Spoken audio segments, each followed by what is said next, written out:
로마서 14장 1절입니다. 1절부터 12절까지입니다. 14장과 15장은 전에 말씀드린 대로 이 로마 교회의 문제를 직접적으로 다루는 그런 내용이라고 할 수가 있습니다. 로마 교회 안에는 유대인 그리스도인들이 있고 이방인 그리스도인들이 함께 공존을 했었습니다. 유대인 신자들은 구약의 율법대로 음식법이나 또는 여러 가지 날, 절기 뭐 이런 것들을 지키는 것이 어려서부터 몸에 배어 있는 그런 사람들이기 때문에 예수를 믿었어도 그런 거 지켜야 된다, 이런 입장에 있었던 거죠. 그리고 이방인 신자들은 그런 것에 대해서 별로 관심이 없었습니다. 어려서부터 배운 것이 아니기 때문에 몸에 익숙하지도 않고, 그래서 이 문제 때문에 서로 비난하고 다투고 분열하고 이제 그런 것을 배경으로 하고 있는 거죠. 거기서 이제 성경이 뭐라고 하느냐 하는 것을 사도 바울이 찾아가면서 권면을 하는 내용인데, 그게 2장에 걸쳐서 길게 이야기를 하고 있다 하는 거예요. 그래서 성경이 뚜렷하게 명령하거나 금지하는 것에 대해서 이건 물을 것도 없이 순종을 해야 하지만, 그러나 분명하지 않은 문제들도 많은 거죠. 그런데 어떤 사람들은 그것에 자유를 누리고 거리낌이 없는데, 이것을 15장과 14장에서는 강한 자, 믿음이 강한 자라고 표현을 해요. 주로 이방인 신자들에게 해당되는 거죠. 그리고 어떤 사람들은 예수 안에서 누리는 이 자유에 대한 인식이 얕아서 양심의 꺼리낌 같은 것이 있는 거죠. 그래서 이런 사람들을 이 14, 15장에서는 믿음이 연약한 자라고 합니다. 강한 자와 연약한 자라는 표현이 계속해서 이제 앞으로 나오게 돼요. 15장까지 쭉 그러죠. 그래서 강한 자는 약한 자들이 이것저것 가리는 것이 많다 하는 것 때문에 못마땅하게 생각을 하고, 약한 자는 강한 자들이 너무 세속적이다라고 비난을 하는 거죠. 음식 문제나 날짜 지키는 문제 같은 것들이, 그러고 현대에 들어와서는 뭐 율법에서 말하는 그런 규정들보다는 또 다른 것들이 등장을 해서 지금은 21세기에 와서는 이게 별 문제가 안 되는데, 20세기 중반이나 말까지는 교회 안에서 TV 보는 문제도 비판의 대상이 됐고, 뭐 영화 보는 문제 같은 것은 아예 제가 그 어렸을 때 10대 20대 이때는 영화 보는 것 자체도 죄악시했어요. TV는 그때는 많이 활성화가 안 됐던 때니까 뭐 술, 담배 이런 것은 말할 것도 없는 것이고, 화장하는 것도 목사님들이 설교 시간에 막 비판을 했습니다. 화장하고 뭐 입술 그 립스틱 바르고 오면은 뭐 잡아먹었다고 그러고, 머리 이렇게 파마, 지금 여성분들은 거의 우리나라 언젠가 한번 그 안식월 때인지 언젠지 기억이 안 나네. 안식월 때인지 뭐 그럴 때일 거예요. 그 유럽 쪽에 있는데 이렇게 길가에 서 있는데 일행들하고 함께 지나가던 차가 휙 가더니 한 10m쯤 가서 끽 서도 뒤로 빠꾸해가지고 우리 앞으로 왔어요. 그러더니 안녕하세요 그러는 거. 한국 사람들이. 아니 우리 그냥 서 있는 한국 사람들인지 한국인, 중국인, 일본인 뭐 비슷비슷한데 어떻게 알고 인사를 하느냐 그랬더니, 한국 사람들은 태가 나요. 뭘 보면 태가 나냐 그랬더니 옷차림 보면 태가 나고, 그 다음에 여자들 볶은 거 보면 태가 난대. 외국 사람들은 같은 동양인이라도 일본 여자들은 머리 뽑은 여자들이 별로 안 보여요. 한국 사람들은 나이만 먹으면 다 머리를 뽑고, 요즘은 조금 젊은 사람들이 그러지 않는 것 같기는 한데 그러더라고요. 누가 시킨 것도 아닌데. 우리 집사람한테 물어봤더니 편하대, 그것이. 머리 감기도 편하고 뭐 여러 가지로 그렇다고 그러더라고요. 그런데 이제 70년대는요, 기억나시는지 모르겠는데 60년대 70년대는 머리 뽑고 오면은 지옥불에 튀겨 먹었냐고 그러고 막 그랬어요. 목사님이 설교 시간에 대놓고 그랬어요. 제가 다니는 교회가 좀 이상했는지는 몰라도 그런 것들, 이게 사실은 그럴 문제가 아니거든요. 뭐 그 외에 뭐 주일을 안식일이라 하고 지키는 문제, 제사 음식 같은 것 등등 많은 것들이 있습니다. 그래서 이제 이것을 강한 자와 약한 자 해서 로마 교회의 이 분쟁에 대해서 사도 바울이 지금 원리를 쭉 따라가는 건데 1절로 5절의 그 원리들은 어떤 거냐면 1절을 보니까 믿음이 연약한 자를 받으라, 비판하지 말라, 이렇게 이야기를 해요. 근데 사실은 강한 자에게 약한 자를 비판하지 말고 받으라라고 그들에게만 말한 것은 아니죠. 믿음이 강한 자든 약한 자든 서로 받으라. 받으라 이 말은 용납하라는 거잖아요. 받아주어라. 용납하라. 비판하지 말라. 이게 원리입니다. 우리는 모두 예수 그리스도 안에서 한 형제이고 근본적으로 예수를 믿어 구원받는 이 기본적인 교리에 대해서는 믿음의 일치를 가지고 있죠. 이 믿음, 기본적인 교리에 대한 믿음의 일치가 안 되면 그때는 이제 심각한 거예요. 그거는 누군가가 진리를 훼손하거나 아니면 뭐 이단에 가까운 사람이기 때문에. 근데 이 믿음의 일치를 하면은 나머지 사소한 것에 대해서는 너무 그렇게 분열주의로 가는 것은 좋지 않은 거죠. 상대를 비판하고 비난하고 해서 내 주장을 세우기보다는 서로 받아라, 용납하라, 이렇게 지금 이야기를 하고 있어요. 그게 1절이죠. 2절부터 3절을 보면 업신여기지 말라 그래요. 믿음이 강한 자는 남을 업신여기고 경시하고 무시하고 뭐 그렇게, 믿음이 강한 자는 그렇지 않는 신자를 좀 수준이 낮은 저급한 신자로 간주하려는 경향이 있죠. 그래서 이런 문제를 이야기를 하면서 무엇을 말하느냐면 음식에 대한 이야기를 해요. 먹을 만한, 모든 것을 먹을 만한 믿음이 있는 사람과 믿음이 약해서 채소만 먹는 사람, 그러니까 고기를 안 먹고 음식을 가리는 것을 우리는 얼핏 보기에 그 사람이 믿음이 좋아 보이는데 지금 바울은 그 사람이 믿음이 약한 자다, 이렇게 이야기를 해요. 그래서 그런 사람을 업신여기지 말아라 라고 이야기를 합니다. 왜 그래야 되느냐 하는 문제를 이제 3절 하반절과 4절에서는 이는 하나님이 그를 받으셨음이라 그래요. 그 사람이 믿는 사람이 분명하고 구원받은 사람이라고 하면 하나님이 그를 받으셨는데 나머지 것을 가지고 너무 비난하지 말아라 하는 거예요. 그리고 4절에 보니까 남의 하인을 판단하는 자라는 말을 합니다. 여기서 남은 누구예요? 하나님입니다. 그 남, 하나님의 하인은 누구예요? 내가 비난하는 그 사람입니다.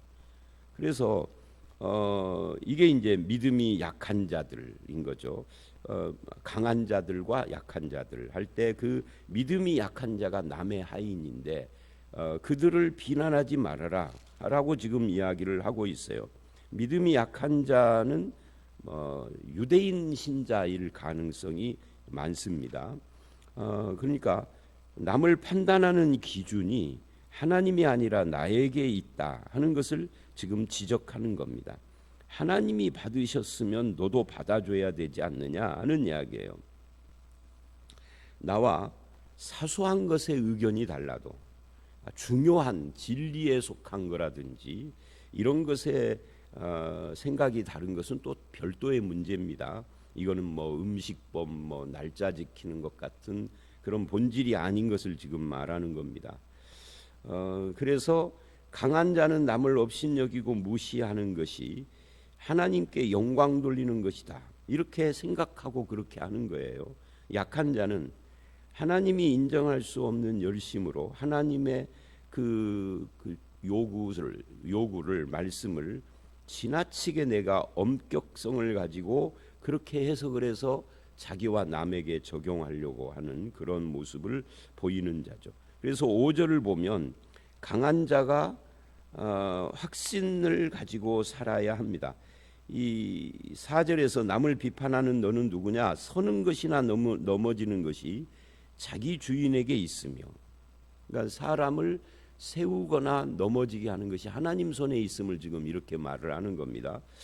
그가 세움 받으리니 이는 그를 세우시는 권능이 주께 있습니다. 이 구약에서도 이 개인들을 이야기를 할 때보다 왕 이야기를 할 때 왕을 세우는 분도 하나님이고 패하는 분도 하나님이다 이런 말을 하잖아요. 근데 여기서는 왕이 아니라 하나님을 믿는 사람들을 대상으로 지금 그거를 이야기를 해요. 세우거나 넘어지게 하는 것이 자기 주인에게 있다. 그분은 하나님이시다. 그래서 5절을 보면 어떤 사람은 이날을 저날보다 낮게 여기고, 그러니까 이걸 보면 로마서 14, 15장에서의 문제가 음식과 날 문제라고요. 음식과 날 문제라는 것은 이제 음식은 앞에 2절에서 나왔고 5절은 날 문제죠. 날이 보통 어떤 것이죠? 안식일 그리고 여러 가지 절기들, 이것이 날이죠. 뭐 요즘으로 말하면 월상 예배라든지 이런 거, 사실은 그리스도 안에서 이런 것들은 지키면 안 되는 건데 그런 걸 지키려는 그런 사람들이 유대인들 중에는 있다 하는 거예요. 그런데 어떤 사람은 이날을 저날보다 낮게 여기고, 유대인 기독교인들이죠. 어떤 사람은 모든 날을 같게 여기고 이방인 기독교인들입니다. 각각 마음으로 확정해라. 6절, 나를 중히 여겨도 주를 위해서 하는 거고, 먹는 자도 주를 위하여 먹고, 하나님께 감사하며 먹지 않는 자도 주를 위하여. 그러니까 이런 이야기예요. 우리의 모든 행위는 주를 위하여 하는 것이다. 주님을 위하여 하지 자기를 위하여 살고 죽는 자는 없다. 7절이죠. 사나 죽으나 우리는 주님의 것이다. 8절입니다. 그러니까 이렇게 쭉 이야기가 쭉 이어지는데 결국은 예수 믿는 사람들, 구원받은 사람들은 그들의 주인이 하나님이시다. 주인이 하나님이시면 그가 하는 먹든지 마시든지 무엇을 하든지 모든 것은 주님을 위하여 하는 것이다.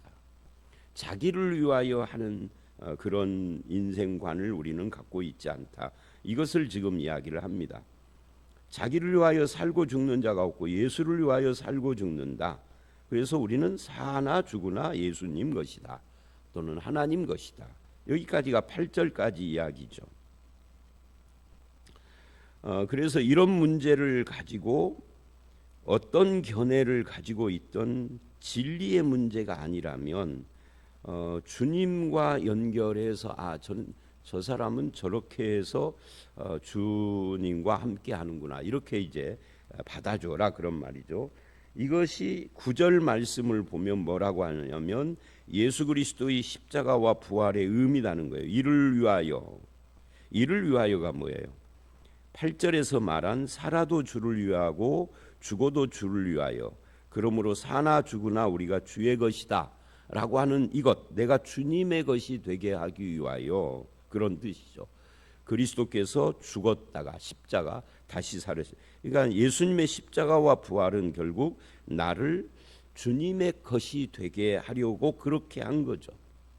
그 전에는 세상의 것이고 사탄의 것이고 죄의 종이고 그랬는데 이제는 예수님의 것이 돼서 의의 종이 되고, 우리가 로마서 6장에서 본 것처럼 의에게 나를 드리는 그런 삶을 사는 자가 되게 하려고 라는 것과 비슷한 이야기입니다. 곧 9절, 죽은 자와 산 자의 주가 되려 하심이라. 그러니까 예수께서 사나 죽으나 우리가 주님의 것이다 했는데, 그러니까 사나 죽으나 죽은 자나 산 자나 다 주님의 것이다. 그것이 되게 하려고 십자가를 지시고 부활을 하셨는데 네가 왜 비판하느냐 형제를, 그런 이야기예요.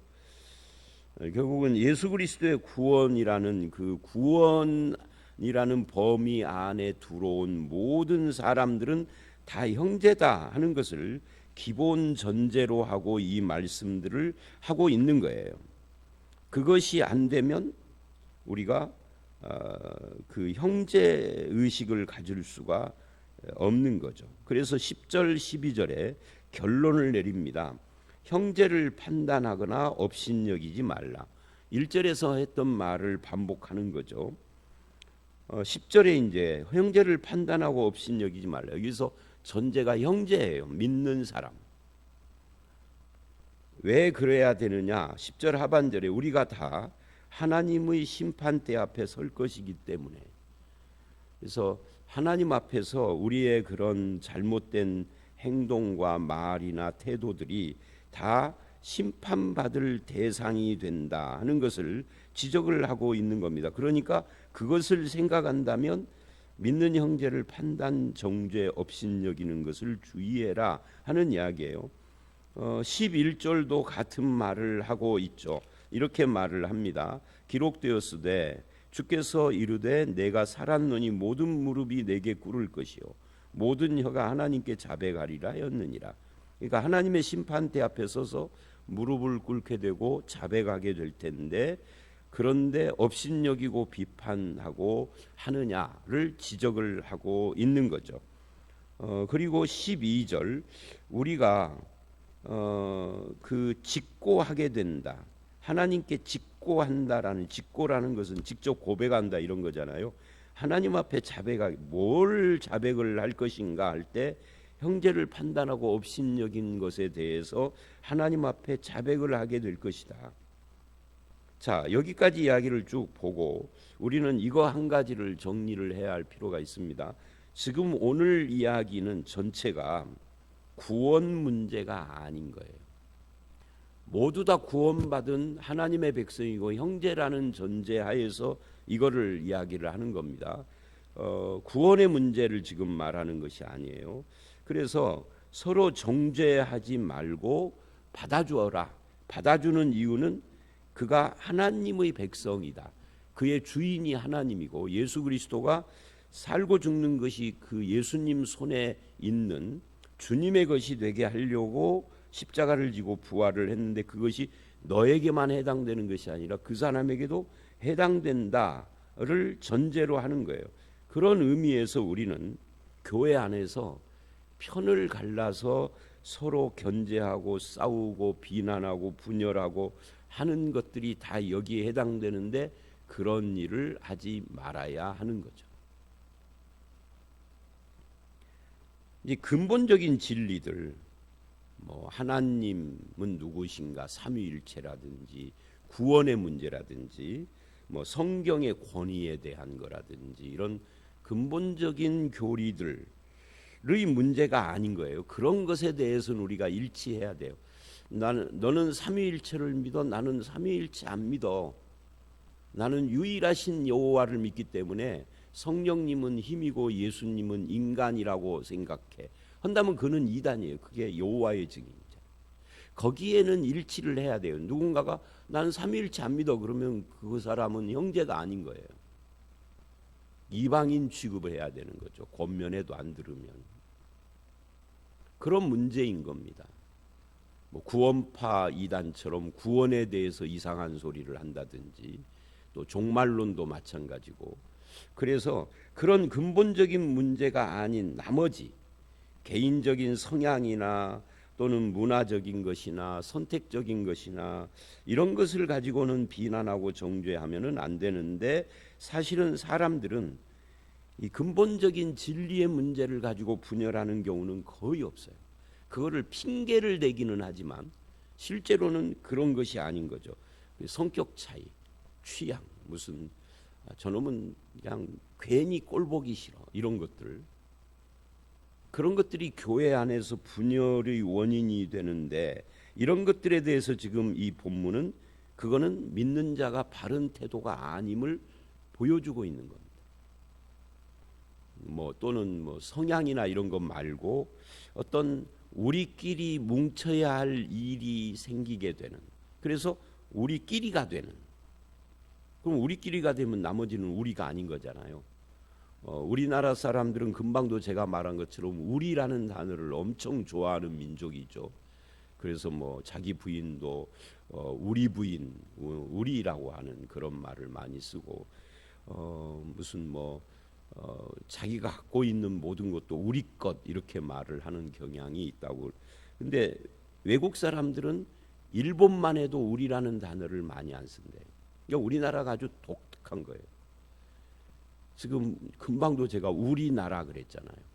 우리, 내 나라가 아니라 우리의 나라예요. 그래서 이런 면에서 조금 더 그 우리라고 하면은 개인보다는 좀 폭이 넓은데 이 우리가 하나의 울타리가 되면은 우리가 아닌 모든 사람들을 적대시하게 되죠. 또 그 우리나라 사람들의 그런 특징들이 이게 좋은 특징이면서 한편 이것이 악용되면은 우리가 아닌 사람들은 그런 교회 안에서도 그래 버려요. 그래서 교회는 우리 교회 안에 있는 모든 사람들은 하나의 우리여야 하는 거죠.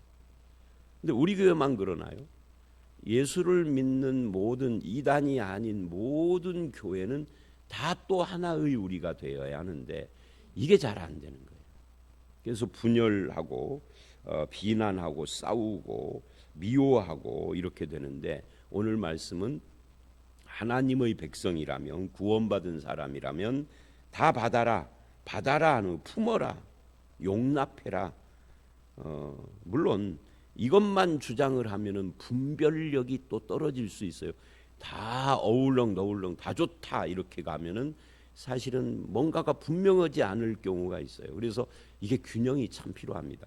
지금 로마서 14장 15장은 로마 교회의 분열 문제를 직접 다루기 때문에 이걸 강조하는 거고 로마서 앞에 1장부터 11장에서는 분별이 필요하기 때문에 율법의 행위라든지 이런 것을 그거는 이제 율법의 행위 그거는 바울이 철저하게 그건 배격을 하는 그런데 14장에 와서는 품는 이야기를 해서 이거는 상황이 다른 거예요. 분별이 없이 그냥 누구도 너도 좋고 나도 좋고 누구라도 다 좋고 뭐 이단도 넓게 보면 다 하나님의 백성이야 이런 식으로 가면은 안 되지만 그렇지 않는 구원받은 사람들 안에서는 서로 품어야 되는 진리의 문제와 죄의 문제가 아닌 것에는 넓은 마음, 열린 마음을 갖는 것이 중요하다. 그래서 이렇게 결론을 내릴 수가 있습니다. 본질에서는 일치를 해야 하고 비본질적인 것에서는 자유하고 화목해야 한다. 이것이 오늘 이 본문의 결론이라고 말을 할 수가 있어요. 이제 13절 이하에 15장까지 전체가 계속해서 같은 주제가 쭉 이어져 가기는 합니다만은 이제 조금 더 다른 이야기들을 하고 그러죠. 오늘은 여기까지입니다. 다시 한번 반복을 하면 진리와 죄의 문제가 아닌 것에는 좀 넓은 마음을 가져야 한다. 열려야 한다. 본질에서는 일치를 해야 한다. 본질이라는 것이 진리의 문제예요. 비본질적인 것에서는 좀 자유하고 화목하고 열린 마음으로 품어주고 이런 것들이 필요하다라는 거예요. 이제 우리 교회는 그런 것에 대해서 별로 이렇게 제재나 터치나 뭐라고를 하지는 않는데 간혹 보면 여자분들 중에서 예배 시간에 모자를 쓰시는 분들이 있어요. 한때는 그 모자 쓰는 것에 대해서 막 뭐라고들 하고 그랬는데 담임 목사인 제가 뭐라고 안 하니까 이제 뭐라고 하다가 그러다가 이제 점차 그런 것이 좀 수그러들고 요즘은 안 해요. 뭐 자기들끼리 뒤에서는 말하는지 모르겠지만 근데 막 그렇게 그것에 대한 예의 없음 하나님 앞에서 잘못된 것에 대한 이야기를 막 성토하던 분이 어느 날 보니까 본인이 모자 쓰고 왔더라고. 실제 우리 교회에서 여러분 그러니까 인간은요 조심해야 돼요. 남을 비판하는 그걸로 자기가 비판받아요. 그런데 자기가 모자 쓰고 와서는 아무렇지도 않던데 그런 것들을 우리가 이게 인간의 연약함이죠. 그래서 좀 반복돼서 지금 말이 반복돼서 뭐 좀 죄송한데 이제 끝내십시다. 그래서 본질, 진리, 죄악의 문제 뭐 이런 것이 아니면 좀 넓게 열린 마음을 가져야 할 필요가 있다. 어디서? 교회 안에서, 구원받은 형제 안에서. 그러나 진리 문제에 대해서는 분별이 확실해야 한다. 어정쩡하면 안 된다. 이 두 가지가 참 어려운 거예요. 균형 맞추기가. 늘 균형을 맞춰야 된다는 생각을 잊지 않아야 할 필요가 있습니다. 저와 여러분이 좀 더 진리 안에서 자유롭고 넓은 마음, 열린 마음으로 사람을 대하는 그런 성도의 삶을 살아가시기를 주의 이름으로 축원합니다. 함께 기도하겠습니다. 하나님 아버지, 믿음이 강한 자와 약한 자 이야기를 로마 교회 안에 있는 이 문제에 대해서 말씀하면서 우리의 구원자이시고 우리의 소유권자가 하나님이심을 말씀을 하고, 예수 그리스도가 우리를 자기 것으로 삼기 위하여 십자가에 죽고 부활하셔서 이제는 나도 그리고 나 아닌 다른 사람도 주님의 것이 되었음을 이 말씀을 통하여서 알았습니다. 남의 하인을 비판하는 권리가 우리에게 없는데, 구원받은 같은 형제와 한 교회에 있으면서도 진리의 문제가 아닌 것으로 비난하고 비판해서 분열하는 일들이 종종 있습니다. 주님, 우리의 연약함을 주님 용납하여 주시옵고, 우리도 형제를 용납할 수 있도록 넓은 마음을 허락해 주시옵소서. 진리의 문제, 죄의 문제에 대하여 분별을 여기 있을 뿐만 아니라 그 외의 것에 대해서 열린 마음을 품고 성숙한 신앙인의 자세로 살아가는 저희가 되기를 간절히 소원하옵고 예수님 이름으로 기도드려 싸움나이다. 아멘.